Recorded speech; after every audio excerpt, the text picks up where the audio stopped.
All right, we are live. Welcome. Good morning, good afternoon, good evening. This is FutureCon. We are on the fifth panel of the first of the day, the first of Friday, the unbearable lightness of artificial intelligence and big data. My name is Fabio Fernandes. I hail from São Paulo, Brazil. I'm a writer, translator, and editor. And I'm very happy to introduce you to my colleagues here in this panel. Uh, we are here with Yudhanjaya Wijeratne from Sri Lanka, Chen Qiufan from China, from Shanghai, and we are waiting for Malka Older from the US, but currently living on the Netherlands. Uh, just let me do some things here. Okay, please, any questions you have, you feel free to ask them on the chat of YouTube channel because they will be relayed to me so I can write, so I can ask them later. And please don't be shy if you, by any chance, from Brazil or from another country that doesn't speak quite comfortably English, if you want to speak, to write in Portuguese or Spanish, please do, because I'll be able to translate it and relay them to my colleagues here in the panel. Okay, um, then let's begin. I'll start asking my colleagues here to present themselves. I'll do this. Oh, Malka Older is also entering our room. It's very nice. Hi, Malka. Hi. Nice to have you here. Yes, sorry, I thought it was an hour later. No problem at all. We are just starting right now. So I will ask my friends here by alphabetical order by last name to present themselves. So I guess it's you, Malka.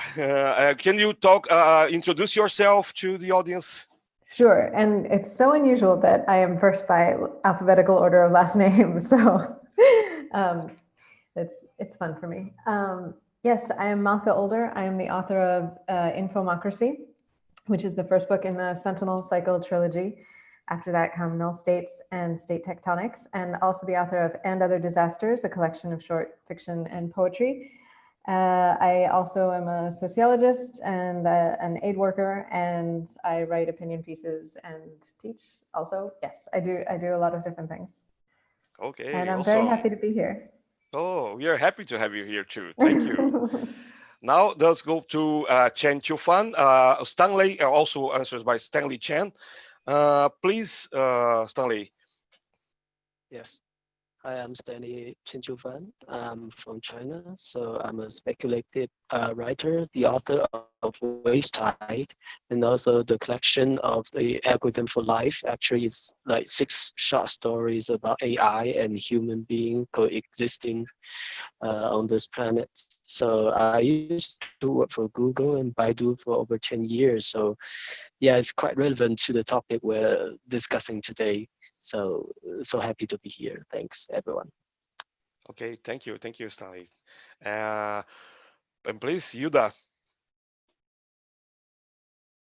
Hi, I'm Yudhanjaya Wijeratne. You can call me Yudha. I am an author and a data scientist from Sri Lanka. I'm the author of Numbercast, The Slow Senses of Rohan Wijeratne, and the Commonwealth Empire's duology. So there's a bit of tension whether it'll be a trilogy or not. Let's see. I work for a nonprofit think tank in public policy, and we're sort of at the intersection of technology, law, and future policy. I also co-founded and operate a fact checker called Watchdog Sri Lanka, and we started about last year when the bombs went off in Sri Lanka. We're now at about 200,000 users. So that's roughly the three things that I do. I write, I read, and I try to tell people what to do, and politicians refuse to listen. Yes. Yeah. Okay. So let's start. We have the first question here, and it's a rather simple one, I believe. Where are we now? what is the current state of AI research in the world? It is a sort of a tricky question because I don't know if we can properly uh, talk about this, but maybe you can tell, each of you can tell something about research in your areas of the world, and or you've been researching anyway about IA. Let's do it again by alphabetical order. So, Malka. Yes, so I'm not an expert on where the real life research of AI is, but I have participated in a number of initiatives that were looking at AI and its relationship to science fiction. And in any case, as a sociologist, I'm more interested in sort of the relationship of society to what's going on, what we in general knowledge understand about what's happening. So I'm going to answer from that perspective because I really don't know what the cutting edge is right now. But what I have gleaned from the various work I've done, and also from just talking to people, is that what we think is happening with AI is quite different from what is actually happening. I think that there's a lot of terminology confusion that goes on in even very hard news stories about AI and robotics and machine learning. And I think that there's a lot of confusion about how far we are into this process. And I think there's also a sort of idea, it's like someone said, and I wish I knew who it was so I could credit them, but that we call them robots until we figure out what they're for. So like, we don't think of a washing machine as a robot, but it is. It's a mechanized device that does something for us on command, right? And I think there's sort of a similar thing with AI in that we think of AI as this, super smart, potentially sentient, this thing, and we forget that we're dealing with, if not AI, then at least the precursors and the machine learning, the steps towards AI when we're talking about playing chess against the computer, or Netflix suggesting things, the next movie we want to watch, or the ads that we're getting online. And so I think that we really need to be paying closer attention to what's happening now and worrying less about things that are perhaps quite far off in the future. Awesome. Okay. Stanley. Yep. In recent years, like in the last 1 years, I actually co-authoring with Dr. Kai-Fu Lee, the author of AI Superpower. So actually, we're writing a book about like how AI implication in different areas in the next 20 years. So we did a lot of research and also visit a lot of startup companies to understand where are we right now. Actually, we're applying a lot of like machine learning and big data and pattern recognition and also etc. technology in different areas like education, medical care, natural language understanding, and also etc. But still, I think behind all this application, actually, we're a lack of the fundamental understanding of what AI is and how does it work. So it's the unexplainability. So right now we are still in the black box. You input some data and it come out with some output, and we just adjust the configuration to make it fit in or adapt it to our demands. But it's not really that as intelligent as human beings, so it's not self-adapted, it's not self-adjustment. So I think we're still far from creating some machine or some algorithm who can learn and adapt to the environment and to the new situation, and as human being or as some very primary creatures. So we're far from there. But for now, it seems to be like the machine can deal with a lot of like structurized data, and the efficiency, the accuracy is way better than human. So they will replace a lot of lower job and they are doing it better in a cheaper way more than humans. So I think that might be a threat to a lot of employees. Yes. Okay. Right, Yuda, please. Right. So I'm going to echo Malka's statement that there is a lot of confusion about terminology in the area. Uh, like all language is a way of communicating concepts and relationships between them, right? And the word AI seems to communicate echoes of Skynet and Rure and so on and so forth. What we have right now are incredibly domain specific, focused tools that can optimize for a very specific problem. And we do not have, as Stanley pointed out, we do not have what we think of as AGI, which is autonomous general intelligence. So I come at this from sort of two sides. One from the public policy side, which is areas that people see a lot of tension and conflict, particularly when it comes, particularly areas that may have to be regulated sometime in the near future. And as an author, I've been experimenting with using AI to help me to co-write with me sort of the thesis of Gary Kasparov, where you try to see if you can be a little bit more cyberpunk in your work. So based on this, so going from the public sector side, the chief concern seems to be that there are now systems in place and the technology is good enough, it is sophisticated enough, um, that the interface has moved, that there are systems in place that people no longer have to opt in or interact with or give consent to to be a part, to be considered part of that system. And the prime use case for this is of course facial recognition. Now previously there were certain limitations on how you could collect data and how you could harvest it. The data is the real game here. But now it's come to a stage where somebody walking by or somebody with an Amazon um, device in their room, their data that they do not consent to give out can be harvested and collected and so on. That's where quite a lot of the tensions, particularly in the right space, come about. As an author and sort of experimenting with, particularly with natural language processing, that's sort of my sub field there. We have things that sound very impressive, like OpenAI's GPT-2 and GPT-3. However, those impressive advances that tech journalists often seem to be fixated on are not really efficient. If you look at GPT-3, which released quite recently, I think there was a spoof of a William Gibson article written by GPT-3, and this made its way up in Hacker News. But if you actually read the paper, the GPT architecture is nothing new. It's not particularly elegant either. Just throwing data and GPUs at the problem, and the cost to retrain it would be somewhere along the lines of $12 million. So for $12 million, I mean, you can hire me to write a really good William Gibson ripoff for much less.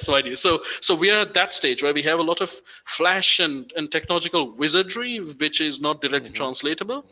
And as Stanley pointed out, there is another way where people are trying to automate bits and pieces, tiny bits and pieces, but important ones nonetheless. And sort of build systems that function there. For example, the fact checker that I run, we are actually building convolutional neural networks to help us classify misinformation. Because we have a resource problem, we have a lack of people, and people are, there's the whole mental health issue of people burning out. So we now are experimenting with having classifiers running in an assistive function, so to speak, and that is in a sense replacing some of us. So we're seeing a lot more of those. I don't necessarily think that we are going to hit Skynet anytime soon. If you've seen one thing, is that the general physical space in terms of robotics is incredibly sophisticated, is incredibly difficult. We may have incredibly good search engines that are capable of parsing vast amounts of data and extracting knowledge graphs from it, but we are far from having a robot butler, let alone a robot soldier. I think Boston Dynamics is at the peak of this stuff, and that's incredibly complicated, 10, 15 years in the future tech. So there's a scattershot of things, and there's a lot of hype, and people are building things like more intelligent spreadsheets, and that's where the game is really at right now. Okay.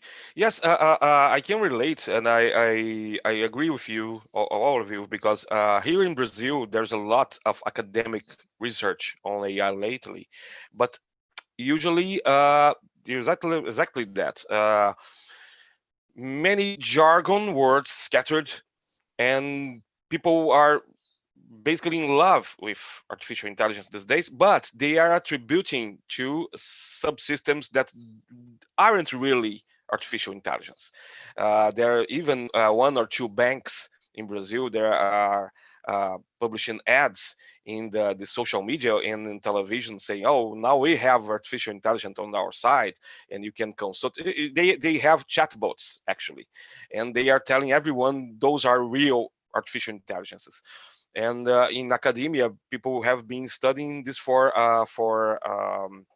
online educational purposes, which is really interesting. But from my point of view as a translator, things are starting to get a little worrying right now because the massive translation tools, but they are really doing the brunt of the job, but they do this with no subtlety at all. So I happen to use Trados, which is a translation tool from Germany in the 90s. It was already a good thing regarding technical stuff. But if you use this translation of any other translation tools to translate fiction, it will be very fun. It will be very funny result. But sometimes they will get it right. But most of the times they won't be able to understand properly because they're not intelligent the way we are. So that's I just made this comment as a bridge to our next question, because that's exactly what Yuda said. I will jump here from our original questions then to our first question from the audience, because this right we are just talking. Here's the question: what do you think will happen first? AI getting emotions and feelings and human rights, or humans getting enhanced so much that they will become augmented artificial people? This is a very tricky question. Malka, care to answer, to start? Sure. So I think it's a really interesting question. I don't think it's so much an either or, but we do see that there are already humans who are augmented. We have humans that are augmented in ways that are so common now that we don't think about it, from glasses to hearing aids to prosthetic limbs. And there are also humans that actually consider themselves cyborgs at this moment, because they have, there's a man who has an antenna that is attached to his brain to allow him to see color. And a woman who has a seismograph implanted in her to feel earthquakes much more sensitively. I don't know why anyone would want to feel more earthquakes than they already do, but that's me, who's responded to earthquakes, disasters. So, that is already happening. And I think that's another thing where we forget that it's there, because once it becomes normal, we forget that that is an augmentation. But it's already happening even in ways that don't feel very normal to us yet. And I think the question about emotions and feelings in AI is really interesting. When I went to write an AI story, I wrote about artificial empathy, an AE, instead of artificial intelligence, because we know that we need emotions for a lot of our uses of intelligence. And yet we don't see a lot about how that might work. We don't hear that being talked about as an area for research. We don't, we see it in the movies, but in this sort of scary, and also it's both scary and very, very anthropomorphized way. So they're gonna hate us and attack us because we're humans and they're not, but also, and they think and feel just like humans, which is why they would even feel those things towards us. So I'm really interested in seeing, I'm really interested in more complex and nuanced ways of thinking about that emotional angle to AI. Yes, that seems to be the thing to do in regarding fiction, especially. Stanley. Yes.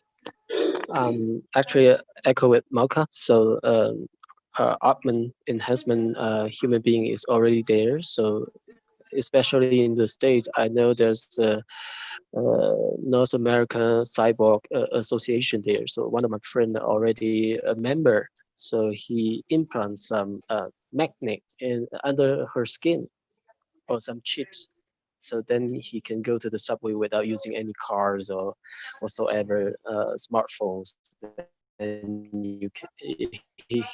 she can walk in and directly. So that's kind of like cyborg and an augmented human being. So it's already there.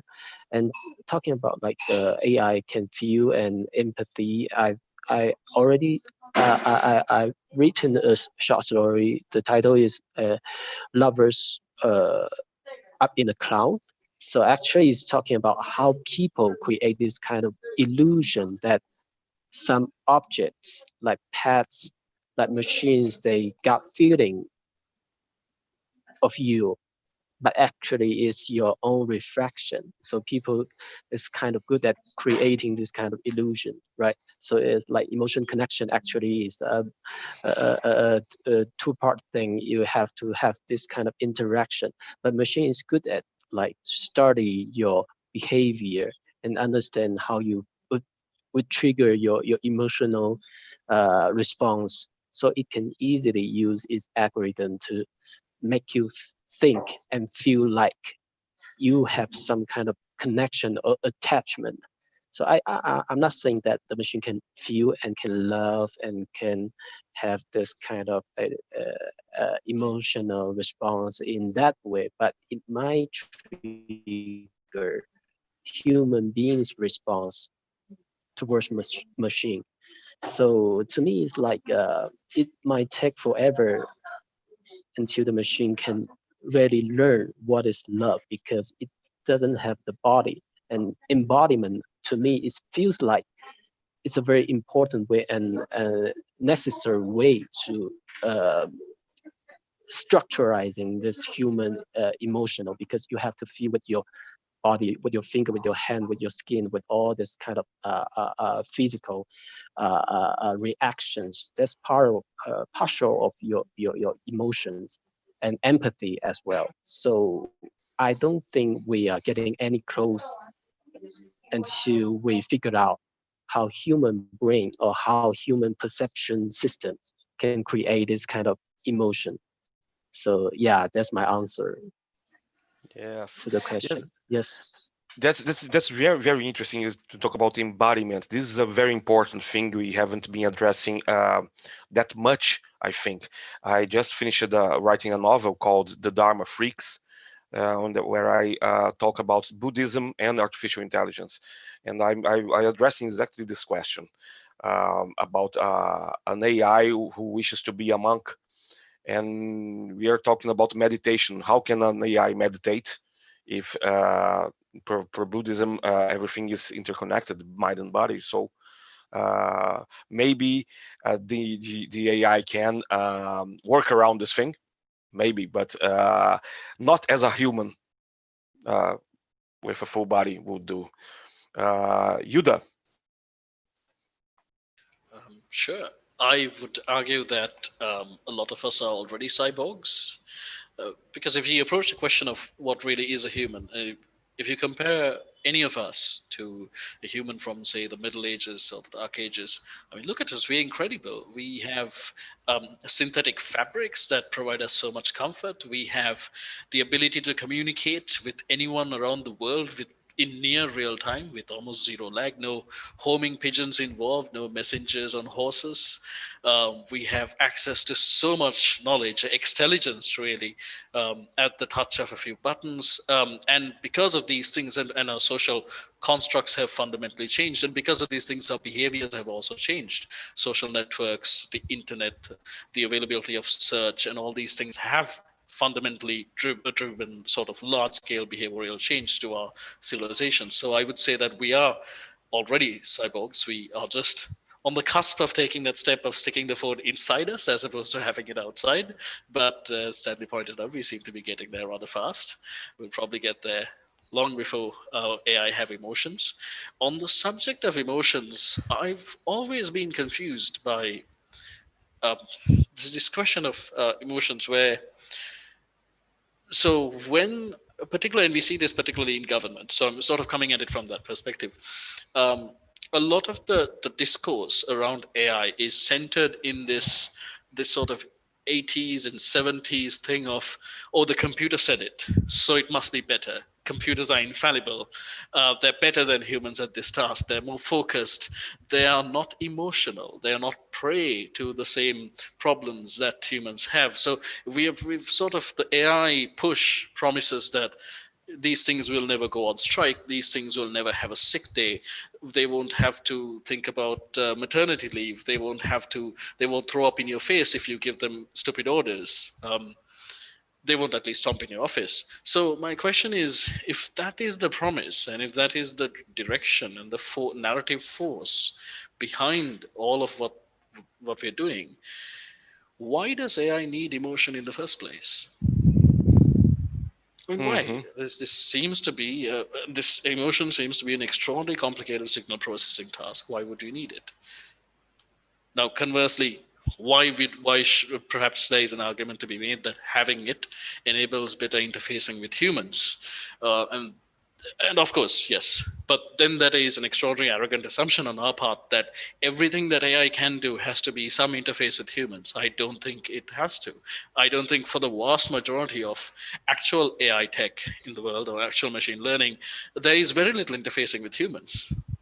It's the actual interface is usually another human, a data scientist or someone querying a series of models that then work on data, and the data scientist puts up a PowerPoint and then goes and explains to someone. The human has become the interface there, and this thing does not really need emotion. In fact, emotion would rather render it less accurate at the task that most of the marketing seems to be driven by. I'm not necessarily saying I agree completely with this framing, but there's a little bit of a discord between the question of when we'll get AI and the entire impetus and the driving force behind all the technologies being developed and built today. Yes, yeah, yes. It's very interesting because we are talking about shape like this, like a pyramid. We are or an iceberg. We are just seeing the tip of the iceberg, right? Because there's so much that happens under the surface.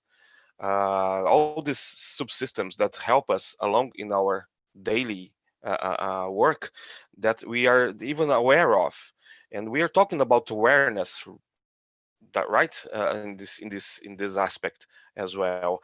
I'm just getting lots of good questions from the audience, so I'll keep referring to them. And the next one is, in the near future, will the Internet of Things be part of people's lives like the smartphone today? How do you think it will affect the employment issue from here on? Here's the interesting thing, because you just told us about another aspect, which is the capital with big C, right? We are talking about this as well. Maybe this could, the advent of real AI, real autonomous intelligence, can really affect the employment issue. And as you said, if they don't have emotions to relate, maybe it's better for the bosses. But I'm getting ahead of myself, I'm sorry. Malka, do you want to answer this? I think the Internet of Things is already a part of a lot of people's lives. I try pretty hard to make sure it's not a part of mine. I'm even quite smartphone resistant myself. And I think that I think that one thing that is probably needs to shift there is that at the moment, the way it's being developed has a lot to do with sort of, the trendy thing, the fun thing, and much less to do with where the capacities match up with actual needs. Now that may not change because humans can be pretty stupid about their consumer choices. And advertisers have gotten very good at helping us to be that way. But I think that right now there are a lot of both missed opportunities and really superfluous, needless, often dangerous examples of the Internet of Things. So I'm hoping they figure it out a little bit better. Okay. Stanley. Yes, it reminds me like after the COVID-19 thing, after the pandemic situation. Actually, in China, we use a lot of like countless technology like facial recognition and also drones and also like robotics, and maybe in the near future like autonomous cars. So it all right now it seems to be like inevitable future, because right now people are more accepting to this kind of smart things that can help you to reduce the context to other people's, maybe in the clouds. So people are living a more virtual life because they can bought things from internet and got delivery by drones or by robots. Even in the hotel right now in China, like they're using robots to deliver all this kind of fast food or email package to each room to reduce the contact. So I think it's already there, and the problem is how far will we go, and how soon it will replace a lot of like jobs, because you can see right now we're still using a lot of people because they're cheap, they're faster, and they're easier to take care. But in the future, I think it will change because robots and like this kind of algorithm thing, it can be updated very quick, and also it don't have the problem of burnout. Okay. I think Stanley froze a bit. It's a very very interesting thing, and I would like to have Yuda. Can you Yeah, jump on daily that? job. Yeah. Okay. Oh, sorry. Yep. Okay. Sorry. Oh no problem, no problem at all. We're Oh, just okay. getting along. Okay. Can I, you hear? is it a connection problem? Yes, yes, a bit of a connection Okay. problem, but don't worry, don't worry. Okay. Yes. So I think it's maybe in the near future we can see this train is coming soon to us, but we need to be very prepared. Yep. Okay, awesome. Yuda, please. Um, well, I recently wrote a short story for Slate. I think it should be appearing soon, called "The State Machine," and it's about a society where large amounts of IoT tech and massive amounts of data harvesting is used by a single central system called the state machine. And the promise of that is the perfectly um, responsive democracy. Instead of having to vote every 4 years, this thing imputes the changing moral patterns and the needs of the citizenry in its domain, and dynamically updates its constitution every 2 weeks. And of course, it's also a dig at how responsive should a government be, because you can potentially sabotage a system like that. You can drive it to extremes. You can throw in enough noise that the signal gets confused. Um, and this is a sort of very benevolent IoT plus big data plus AI world. But even in that most benevolent of scenarios, it is a surveillance state. It is a single central machine that has to know as much information about you as possible. And for example, if there is a law saying alcohol is banned, but over time people start going to bars at Friday on Fridays, it will then update the constitution and say, you know what, alcohol is banned on most days, but people seem to dig it on Fridays, so it's okay on Fridays. And over time, as the society mutates, the constitution and the legal mechanisms keep perfectly in lockstep with it, with roughly like. But even that is a surveillance state. And what I worry about is that with the increasing proliferation, like sort of the increasing, I wouldn't even call it spread, the the existence itself of certain technologies create in our societies, no matter what shape or dimension our original societies are from, these miniature surveillance states wherever we go. And that's what worries me the most. Whether it is a government or an actual state running the show, or whether it is corporations or even people um, having the right to harvest all data within the boundaries of the land that they physically control. So much of our property rights and our law are tied to this idea of owning chunks of land, and within that you can do many things. And because these mechanisms are enabled by default in law, and because these technologies are now coming in, I worry soon that even the most benevolent version of an IoT enabled AI future, really lots of buzzwords there, but let's go with it. I worry that even the most benevolent version of that will be us sort of, if you take a walk through the neighborhood, you'll be crossing 6 or 7 little miniature data dictatorships on the way, and then again on the way back. This is another thing that seems to worry many of us. Most usually, people who aren't well versed in the IA dynamics and research.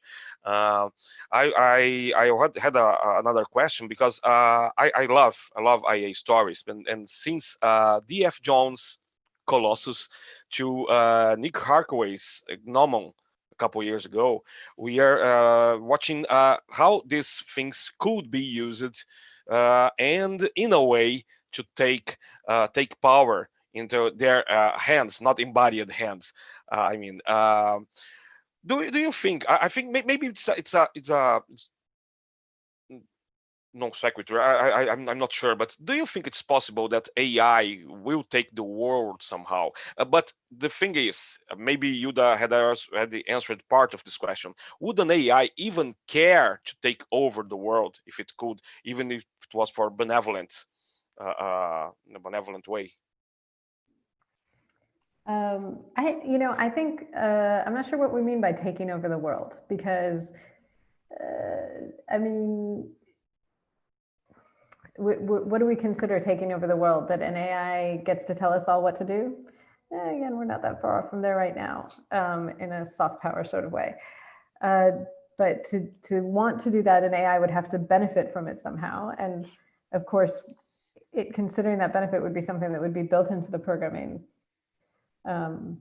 somehow from the beginning, because there's probably not much in here. I mean, I know we have certain science fiction stories where, the energy to run the AI is driven off of people, and there's the creepy stuff in that. That was so inefficient. Right? Yeah, I mean, it's possible, I guess, but where is the value for an AI in owning territory? I honestly struggle to see what the value is for human governments in owning territory, besides ego and a sort of anachronistic belief that it makes them more powerful when that is no longer the case. So there might be ways, the sort of soft power approach. Certainly, of course, someone could program an AI to believe that it needs to take over the world in some sense. But again, what does that mean? Does it mean it's telling governments what to do at every moment? That can happen without it needing to do any takeover work, just by governments going like, oh, this is the cool new thing that we need to tell everyone we're doing, and it's cheaper than actually using people to figure out what we should do. Let's do it. Okay, and it's the truth is, you don't need an AI to tell people what to do, because when you get someone like Trump in the United States and Bolsonaro in Brazil, they are already telling people, don't wear masks. They are no good, and people aren't using masks because they believe it's so much better to have a fascist dictator in power than an IA. Maybe that's all. That would be a super interesting election, honestly. Yes, and I think you cover it brilliantly in the Sentinel trilogy. Okay, Stanley. Yes, echo with Marco. Like cybernetically, I think we're already like dominant by AI algorithm, like from entertainment to maybe manufacturing, maybe medical care. Like quantify self actually is the algorithm telling you what to do, what to eat, and what not to do, right? So, and also in the implement market, like people will treat you like treat each human being just like a machine, like a robotic.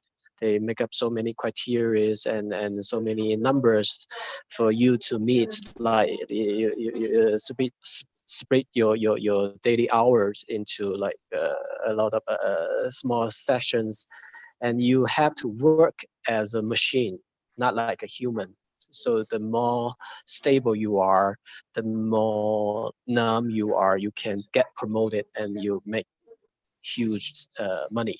So I think right now we're on that train, on that track to treating human and maybe educated human being as machine. So especially in China, you can see that like all the parents asking their or pushing their children to learn so many stuff, then they can be a perfectionist, which is impossible. So because everyone have their own passion uh, and they're all keen on something. But right now, it's just feeling like there's a framework there to treating everyone just putting them their feet in same shoe. So I think right now AI already taking over, or soon they will take over. So I don't. I think right now we need some hedging system to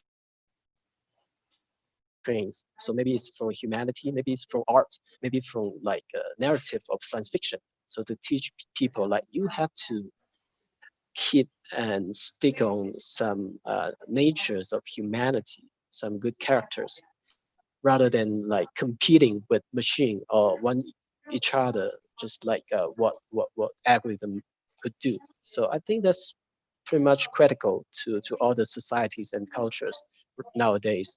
Even though I believe totally like sometimes AI might do a better job than current human governments. So that's what I believe in. Maybe, yeah, especially in the maybe Brazil and in the States. I dare not to say that because I wasn't there. So maybe you have the right to talk about it. Yeah. Okay. Good point. Yuda, care to add something? Sure. Well, firstly, Malka's point about taking over. It seems to implies that the world is some sort of Sauron versus the elves, simple binary where there's one objective, and that's you get to the top of the level and you win the princess over, and Donkey Kong is down there at the bottom, and that's not really how the world works. I think we should, by now at the stage of the conversation, we should be approaching things with a bit more nuance. So the second point would be, I generally find it helpful to look at areas where this idea of taking over can be seen clearly, and these are usually spaces where AI thrives. That is, tightly defined competitive spaces where the win conditions can be very clearly stated.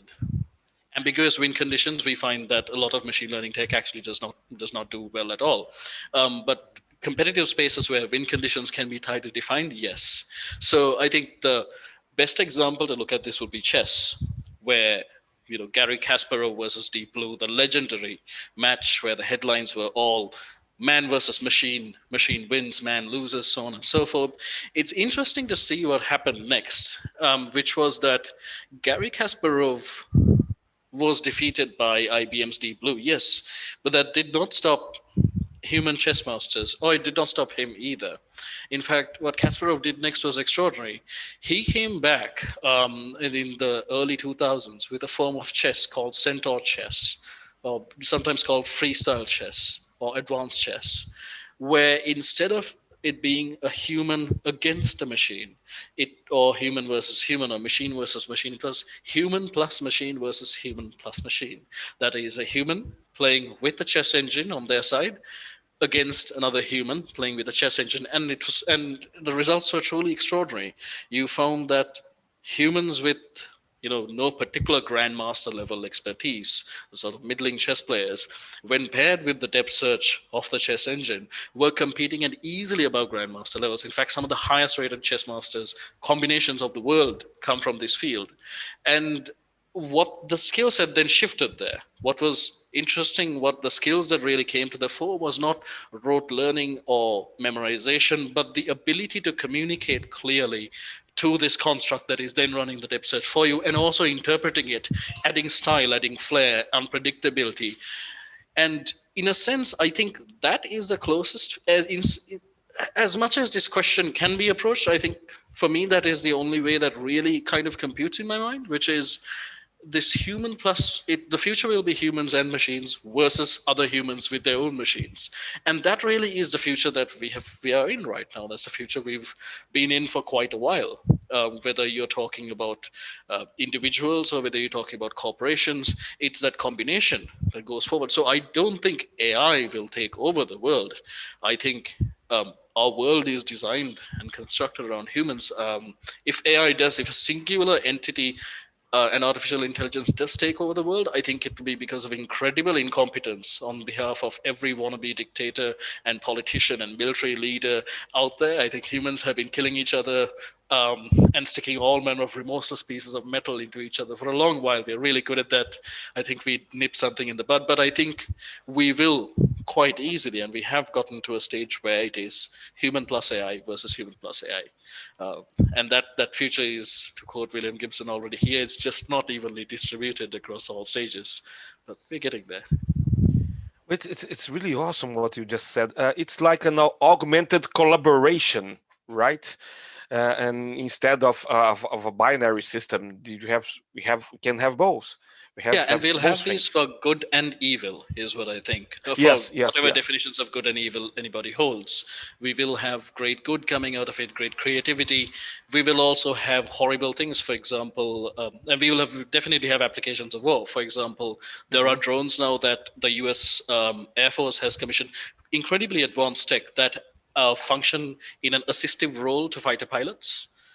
Uh, Flying alongside them as sort of wingmen, replacing the role of the wingmen. So you're sort of augmenting a human pilot and the hardware with this thing that suddenly has different capabilities and can actually lead to a completely different configuration in how you approach battle. And this is already happening. Okay. Yes, yes. That leads us right to the next question from the audience. Uh, thoughts from panelists on Big Brother meets big data in context of always on surveillance and tracking in the service of states and governments. I think you already covered some of it, but I would like to talk more about it. It's about big data, particularly. Malka, do you want to begin?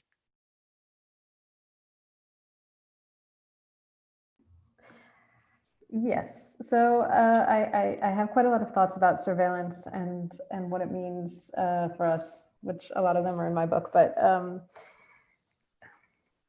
you know, I think that for me, when I think about the issues of surveillance and privacy and big data, I try to think about them less in terms of absolutes of what should be private or shouldn't be, because I see that changing dramatically from place to place and throughout time, right? What we consider private is very different from what someone living 100 years considered private, or what someone in a different country might consider private, or what someone of a different demography across any number of axes might consider private. So rather than thinking about sort of what shouldn't be surveilled or what should be surveilled, I tend to think about it in terms of power and hierarchies and ownership. So the question for me is less about what data is being taken. It's who's taking it, who owns it, and what do we know about that? So for me, the problem today is not necessarily that there's a lot of surveillance. That may or may not be a problem for individuals, depending on how they feel about a whole range of different things. Some people seem to be very happy to trade surveillance for targeted ads. I personally put very little value on targeted ads, so I would rather not.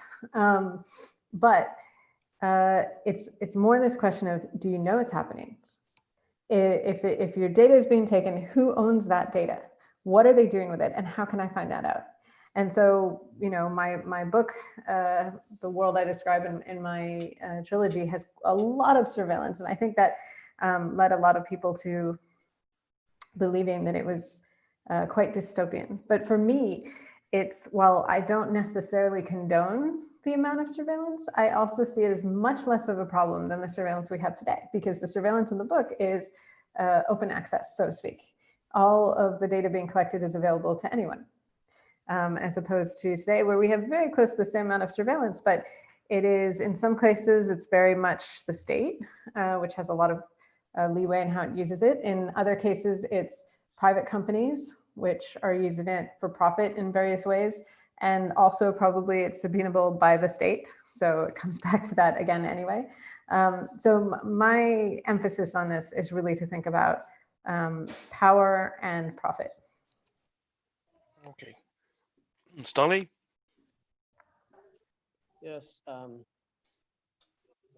talking of surveillance and privacy, I think China could be a very good case to be mentioned of, like, as everyone can see during the pandemic time. So we actually leveraging the power of big data and also technologies to like tracing everyone and maybe sometimes facial recognition. So in order to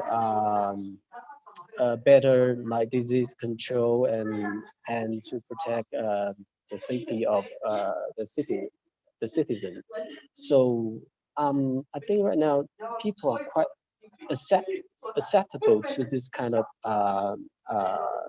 special actions during this time, especially this year. So I think it is a very sophisticated and complicated problem, and it should go with different situation, etc. And also before that, I think China is lack of regulation on technology and also data collecting and also usage. But now it seems to me like the government start to realize it's a big issue there, because some private sectors actually they're leveraging this kind of data resources and to make some money out of it and illegally using this data. So right now we actually are pushing some new policy and regulation on using all this kind of big data and also surveillance in general a way. So also I think the mass is quite aware of this kind of privacy right now, because they will check before they download and using any apps. They'll check into the notification like who own my data and what they can do with it. So actually, this is a very lately uprising perception of private data and information as as the as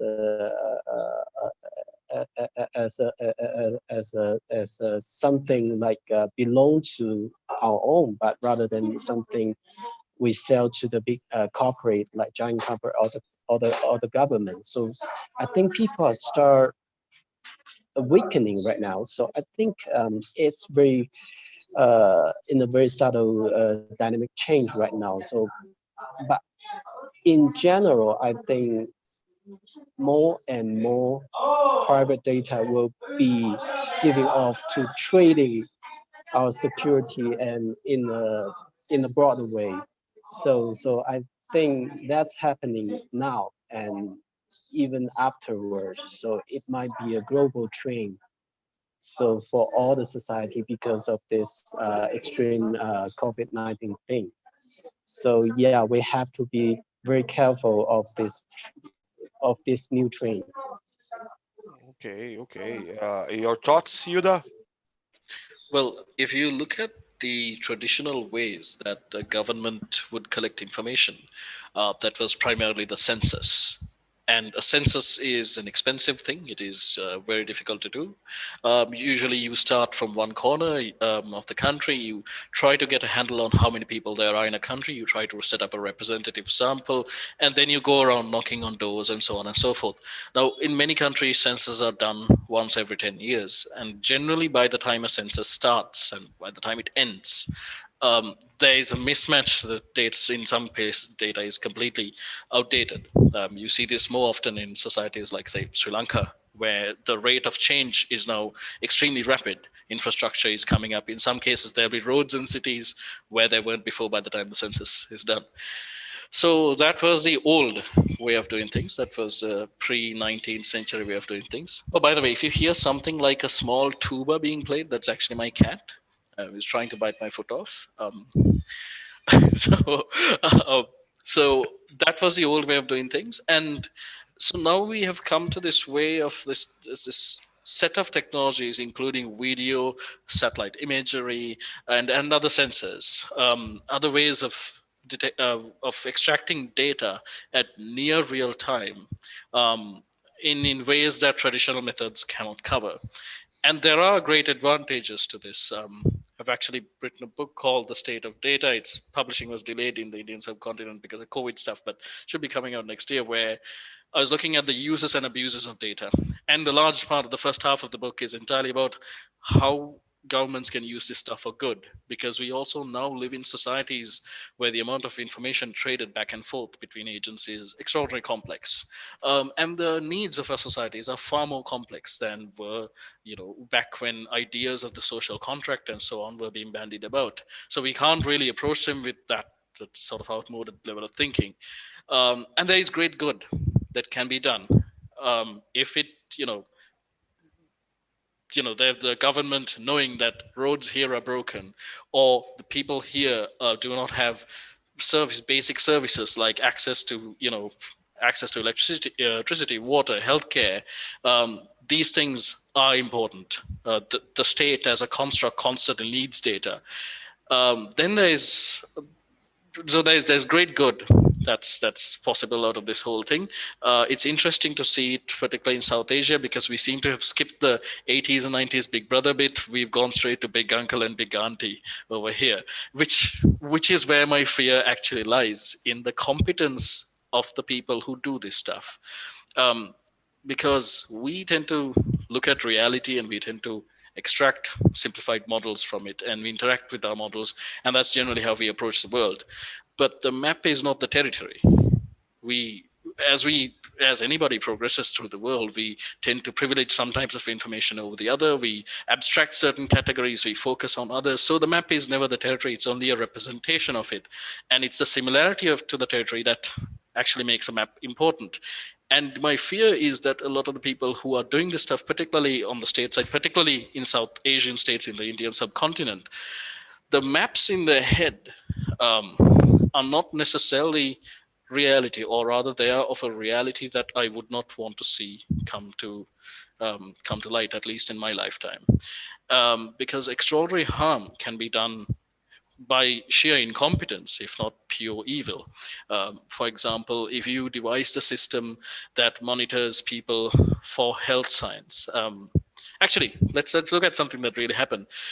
Apple, the whole iPhone face recognition fail, where it was clearly found that there was not enough training data for certain races of people, and that at a certain level the face recognition function would just malfunction. Now that is possibly not evil on their part, but that's just incompetence that causes harm. Now imagine something like that applied to a much larger scale of problems, such as provision of goods and services, for people below the poverty line, where your systems can suddenly see one type of people, or one class of people, or one category of people, or people from one geographic area, but the others are completely invisible.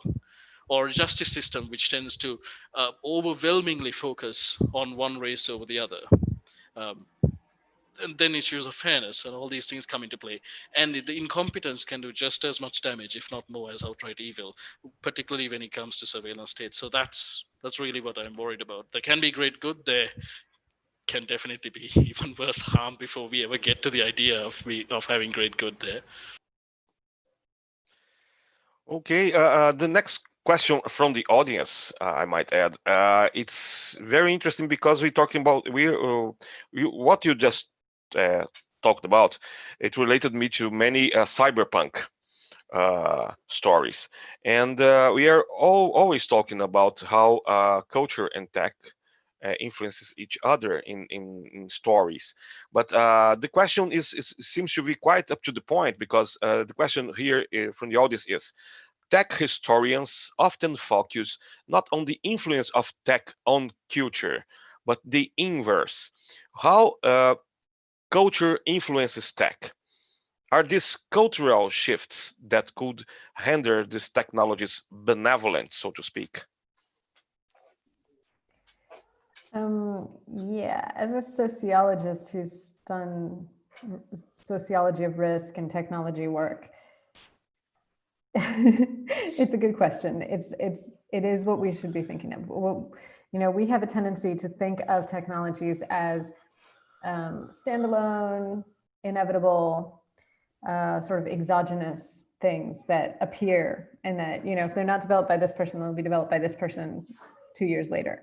And that's just not the case. We have choices about how we, where we put our money in technological development. And so what is going to get developed and what won't.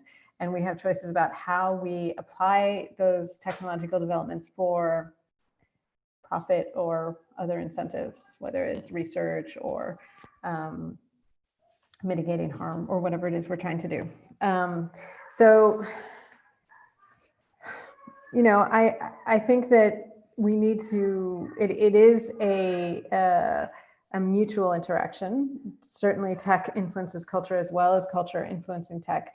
I think the important thing now is that we really recognize that and move forward with our technology intentionally.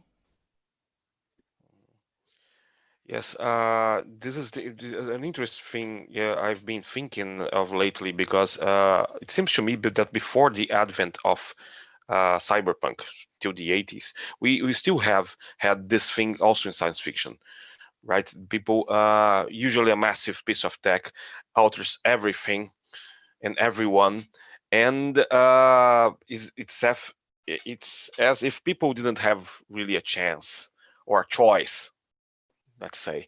And after it, the thing that was most enticing in cyberpunk to me, it was exactly how these two things mix or clash sometimes.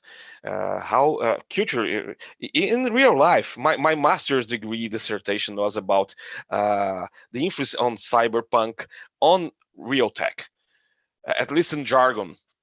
Yes, and we are altering our ways of thinking according to what William Gibson and Bruce Sterling mostly have told us.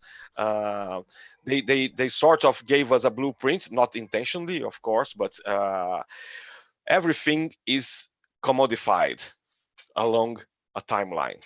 The time arrow seems to point always in the direction of commodification. So there you have it. And yet Ursula Le Guin reminds us that there are other ways to exist and to use technology than for commodification. But I also want to just add one other thing to that, which is there is this interaction between tech. The other thing we tend to forget is that humans are very, very weird and also very opportunistic. And so tech is often has unexpected consequences and gets used in ways that were not intended by the people who developed it. And that's a lot of times the more interesting part of the story. Yes, yes. That reminds me of another William Gibson saying about the street gets new users for Street things. finds its Right? own uses for things. For Yeah. things, exactly. Thank you. Yeah. Exactly. I'd add that there's actually, for example, in March 2018, the Sri Lankan government blocked Facebook.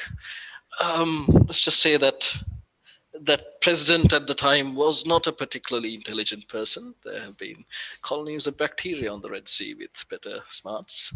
However, that aside, when Facebook was blocked, Kara Swisher wrote in the New York Times saying, "Good, Facebook, social media has been blocked. Facebook is evil. This is excellent. Sri Lanka's going the right path. Other governments should do as well." And we're all sitting here going, "What the hell are you saying?"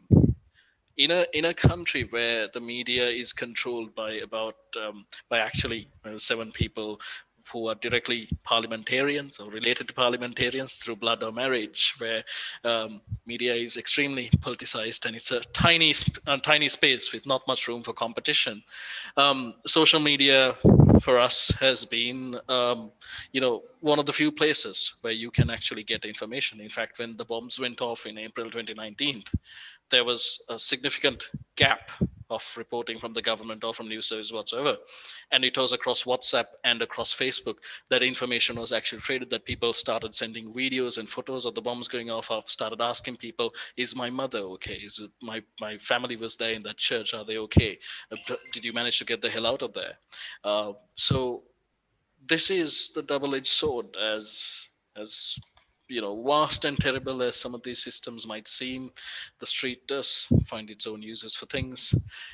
And at the end of the day, I don't necessarily know if we haven't really, like, I disagree with cyberpunk, the idea that cyberpunk tightly predicted this particular future that we have. I think it's a lot of rolling dice in the dark. Every so often you turn up a six, and then some part of that comes to happen. For example, the idea of the lone hacker versus the corporate, that's almost completely vanished. If anything, anybody who does any serious hacking now is as organized as the corporations that they go against. In fact, most cyber warfare is now state sponsored. That's at the top end.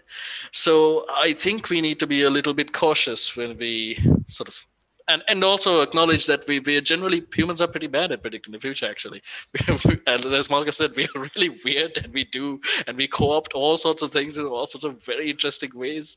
And we've seen shifts, like, for example, Arab Spring is a fantastic example where technology and sort of resistance and culture all sort of fused together onto this one giant explosion, and massive change happened. We're historically really bad at predicting these moments. We sort of generally just vaguely touch on something, and then someone comes along 30 years later and says, aha, he predicted it. But at the time, that might have been just a throwaway thought. Okay. Stanley, care to add something? Great, like William Gibson and his like Chinese edition of Neuromancer on the preface said the biggest mistake he made is like predicting the Soviet Union is still there. So in his book, like Imagine the Future. So, but he didn't see the uprising of China. So that's his biggest mistake. He admitted. So to me, I always loved cyberpunk from William Gibson and other authors, also on the big screen. But to me, it seems a little bit to Orientalism back in the 80s, because the uprising of Japan and all this MTV, Nintendo, video game stuff. So you can see a lot of aesthetics there. So right now, I think the big problem is we don't have that kind of evil giant that we can fight against it, because it's so deeply embedded to everyone. So actually, if we try to be a punk, the first thing we try to fight against is ourselves. It's our own addiction. It's our own daily behavior. We're so deeply embedded to this system. So, and also I wrote another article years ago on New York Times talking about why Chinese science fiction writers always try to imitating cyberpunk, but only cyber without punk. So that's because in our culture, we don't have that kind of punk roots. So there's nothing to rebel against.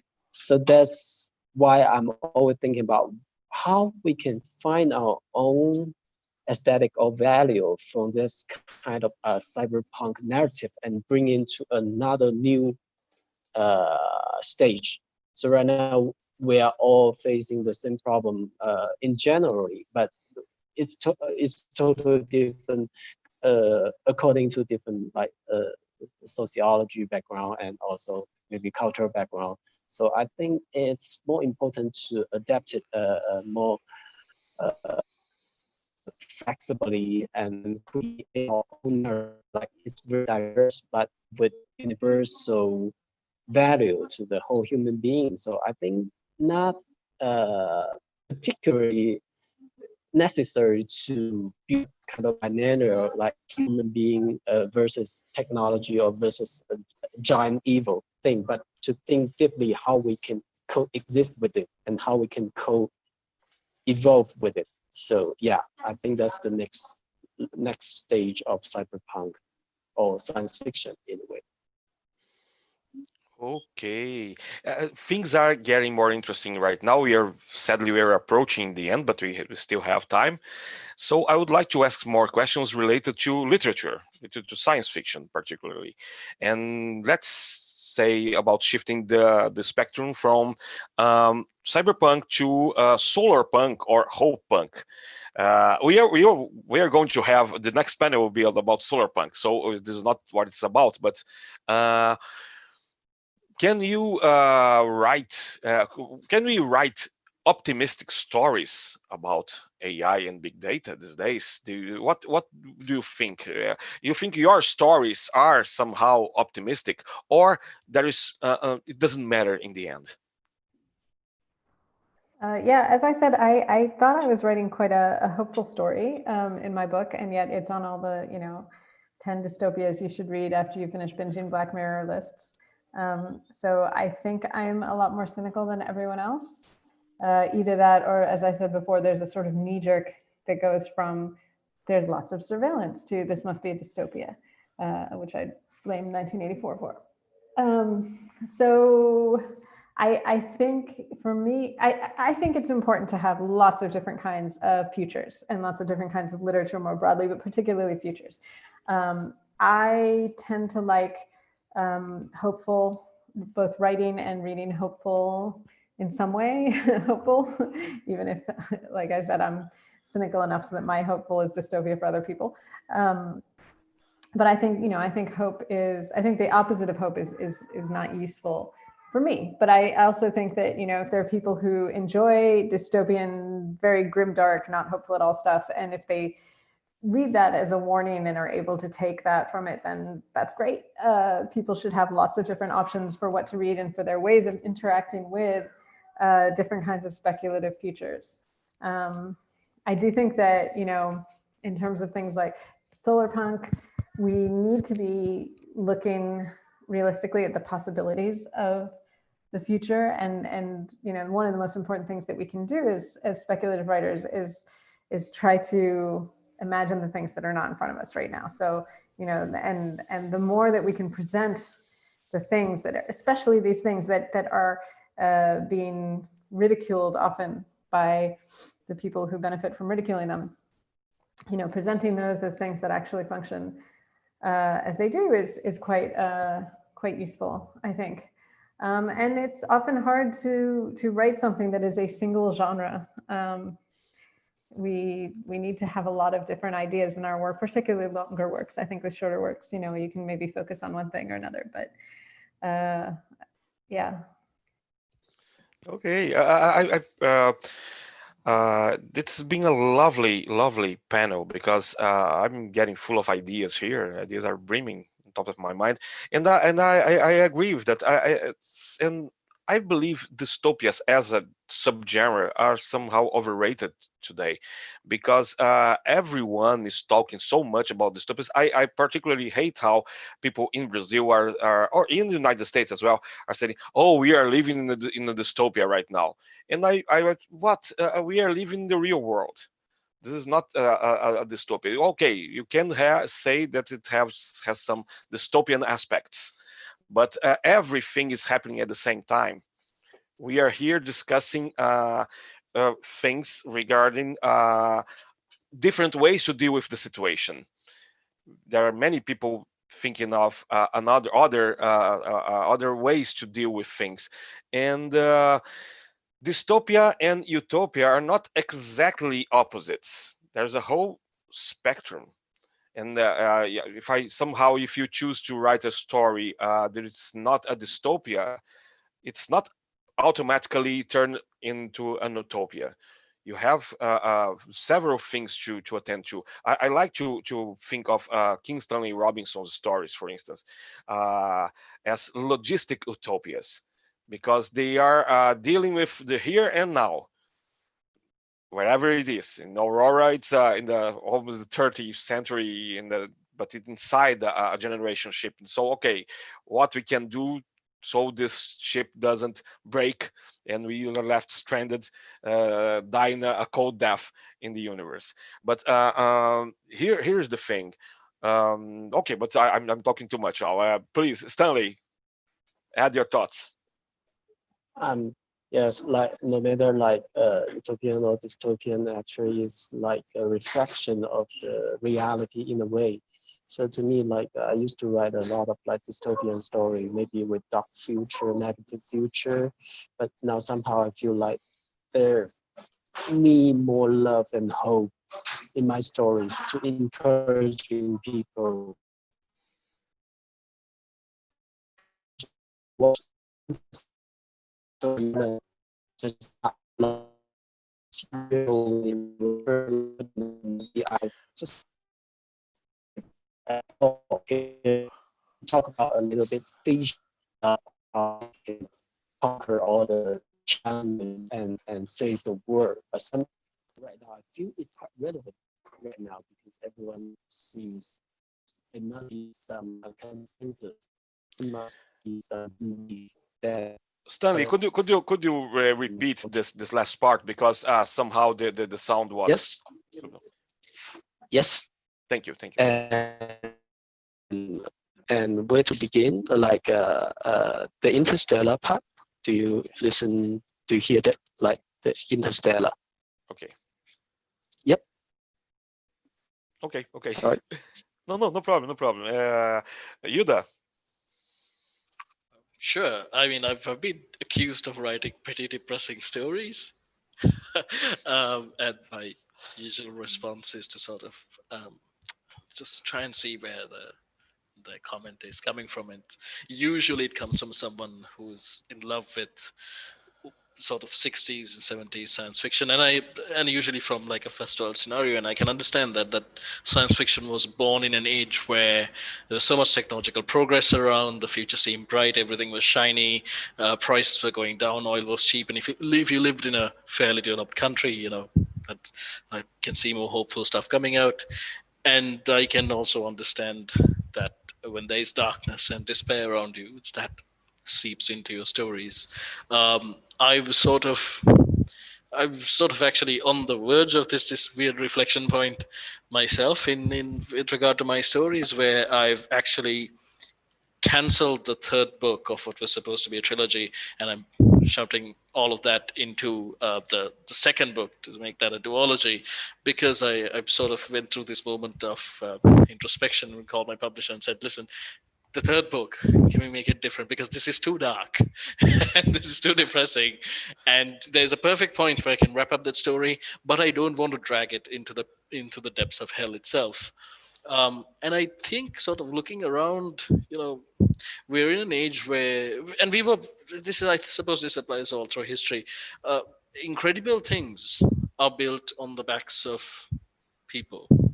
um, you have billionaires, whose stock options are rising through the roof while people suffer and die in warehouses making shit pay. You have all these grandiose talks about going to Mars, which are important, which actually provide hope and a beacon of scientific progress, while at the same time, on the bottom line, people are suffering. And there's a whole spectrum of, and all this stuff happens in between. And for some people, these are utopias. For the people in position to enjoy those things, for the Amazon worker in the warehouse who would possibly not get within spitting distance of the word utopia. And for them, there's dystopia, and these things exist side by side. I'm reminded of this image I once saw when I was traveling through India. Um, there's a particularly someone had built this extraordinary mansion, like four swimming pools, helicopter pad, and everything. It was just this giant thing right there. And right next to that was a small tea stall, a small chai wala selling selling tea, and for basically nothing. And these two things exist. I think we are now at a point where previously we may have had the luxury of ignoring that these things coexisted in the same space, but now things are increasingly coming together. And I think fiction should reflect that, if anything. But this also comes down to what we as writers are trying to do. Some people are trying to sort of working in the mode of realism, where they're looking at the real world and trying to portray it through metaphor. Um, in science fiction or fantasy, some people are like, well, you know what, the world is a horrible place, let's give everyone hope. And that is honestly one of the greatest things. Like, through lockdown, I haven't been reading a single cyberpunk book. I've been reading P. Kingfisher and like lots of other fantasy stories where good things happen to good people. right? Absolutely love it with Paladin's Grace and other things. And these are also important. And I think we as writers, we sort of have to pick and choose which hills we want to die on, and also realize that we don't necessarily have to be bound by one constraint or another. We are allowed to, write a dystopic vision in one book, and then go and say, "Hey, I'm going to write about sourdough," like Robin Sloan did. These little things that give us pleasure, and this is perfectly doable. We're writers. Perfect, perfect. Well, I'm beginning to get real sad because we are near to closing this panel, and it's been such a brilliant conversation we are having here. I would like to ask one more question. We have time for one more. Um, what is the kind of book, uh, science fiction novel or story regarding AI or big data that you would like to read about? We're talking about pessimistic versus optimistic, but what kind of story you wish you could read right now that haven't been written yet? Feel free to talk about your own projects if you want to. I mean, in a group this erudite, I feel like there's a little bit of a trap there because I'm going to be like, oh, I want to read this story about it. And someone's going to say, oh, don't you know that so-and-so wrote that last year? And it's there's a lot of amazing stuff out there. I just reread the Murderbot series, which is definitely an AI that I needed to see in the world. And now it's there. Martha Wells, for sure. For me, what I want to read normally is something that I haven't read before. I don't want to read the same stories rehashed or just tweaked a little bit or, updated. I want to read something that's actually a fundamentally different concept. Mm-hmm. And that's what I try to write. When I've written AI stories, a lot of them it's because I've been asked to write them. And there's one I wrote without being asked, and I'm just thinking, what can I write about AI that hasn't been written? So there's one I wrote which is about an AI that died, essentially, that went defunct, and they can't figure out how to restart it, and they're trying to understand how it worked, but they don't understand how it worked. And then I wrote another one about AI nannies, because I think that's an area that's the caregiver aspect of AI is much less talked about. So I want to read the story, and those are the stories that I could write that I haven't seen. I don't know what the story is that I want to read, because I want to read somebody telling me something I don't know. I want to read some angle that I haven't thought of because it's not my perspective. So that's what I'm looking for, and also Murderbot. Okay, thank you. Stanley? Yes, I'm quite tired of reading all those very Hollywood style blockbuster cliche sci-fi. So I'm trying to do is to connect AI technology with mythology back in the ancient times, so in Chinese tradition. So I try to finding some linkage between the old symbolic system together with the AI technology. So I think it might create something like AI cult, if it's an appropriate way to put it. So I think it might be very interesting to combine technology altogether with religions. So I think in a way it's totally the same belief system. It's just different narrative and in different levels. So I'm thinking about it, and I'm doing a bunch of new story around this idea. Yes. Okay, Yuda, please. Well, a while ago I wrote a story about an AI piloted starship, and it gets into battle, it gets knocked out, captain commits suicide, horribly traumatized, and it gets sent to a therapist. Um, to try and get it out of its trauma, and it's sort of sitting there. It's been reduced from. It's asking, "Where's my body?" And it's been reduced to this tiny cube. I can't feel my body anymore, and it's sort of sitting there and asking, "Why do we have war?" I mean, this is in the context of an interstellar, interplanetary civilization. And why are we fighting with the other people? There's enough water. there's enough metal. Space is a large place. You really have to try to sort of get within shooting range of each other. You can easily avoid people if you don't want to meet them. Why do humans fight?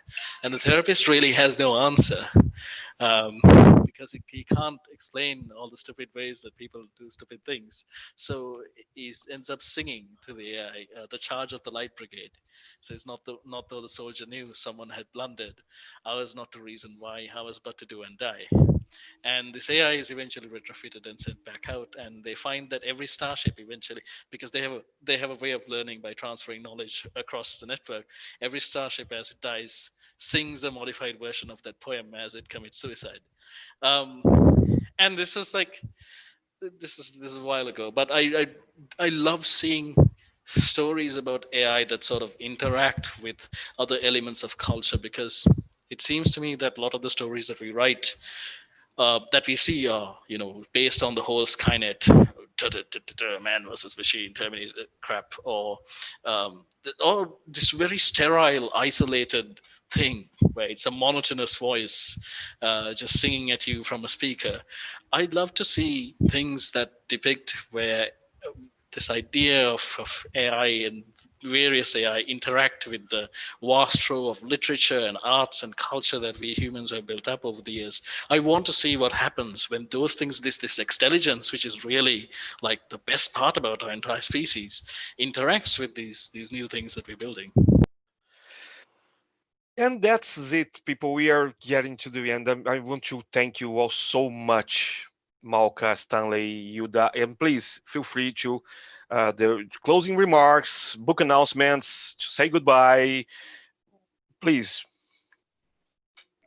Thanks so much for having me. This was such an interesting discussion, and I really appreciate it.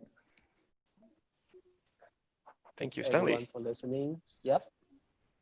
Sorry for the bad networking. So No hope problem. we can, have more in-depth conversation around AI and humanity in the future. Thanks. Yeah, thanks so much for the invitation. This is absolutely wonderful. I have a story about, like I said, the state machine is coming out in Slate. That's about a benevolent AI state. And a book called The Salvage Crew, where the AI is very much not benevolent in any way, but you don't have to read that stuff. Thanks for having me. That was a pleasure in itself. Thank you all so much. Thank you, the audience. You have been marvelous. Please don't forget to subscribe to your YouTube channel, to join the conversation on Discord. We will be there, and to support FutureCon. Thank you so much. And at in a 1.5 hour, 90 minutes, we'll have the other panel on solar punk. I'll be there too. Thank you so much.